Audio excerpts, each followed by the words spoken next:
Acts chapter 14 at Iconium. Now it happened in Iconium that they went together to the synagogue of the Jews and so spoke that a great multitude both of the Jews and of the Greeks believed.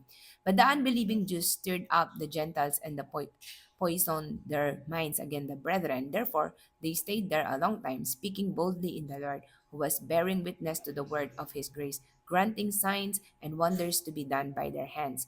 But the multitude of the city was divided, part sided with the Jews and part with the apostles. And when a violent attempt was made by both the Gentiles and Jews with their rulers to abuse and stone them, they became aware of it and fled to Lystra and Derbe, cities of Lycaonia and to the surrounding region, and they were preaching the gospel there. Idolatry at Lystra. And in Lystra, a certain man without strength in his feet was sitting, a cripple from his mother's womb, who had never walked. This man heard Paul speaking. Paul, observing him intently and seeing that he had faith to be healed, said with a loud voice, "Stand up straight on your feet." And he leaped and walked. Now, when the people saw what Paul had done, they raised their voices, saying in the Lycaonian language, "The gods have come down to us in the likeness of men." And Barnabas they called Zeus and Paul Hermes because he was the chief speaker.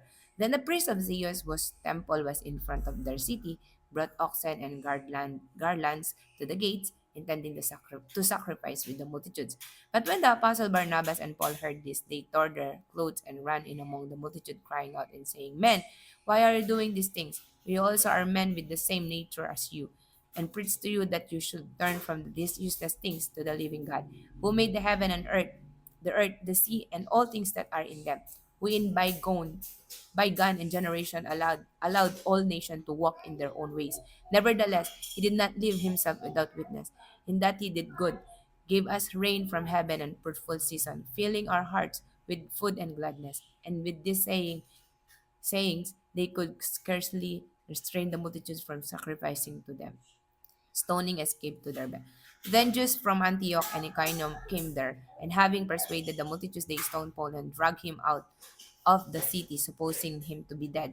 However, when the disciples gathered around him, he rose up and went into the city. And the next day he departed with Barnabas to Derbe, strengthening the converts.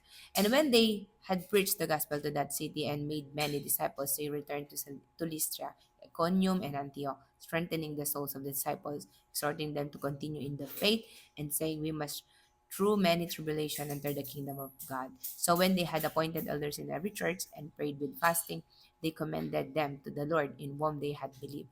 And after they had passed through Pisidia, they came to Pamphylia. Now when they had preached the word in Perga, they went down to Attalia. From there they sailed to Antioch, where they had been commended to the grace of God for the work which they had completed. Now when they had come and gathered the church together, they reported all that God had done with them, and that he had opened the door of faith to the Gentiles. So they stayed there a long time with the disciples.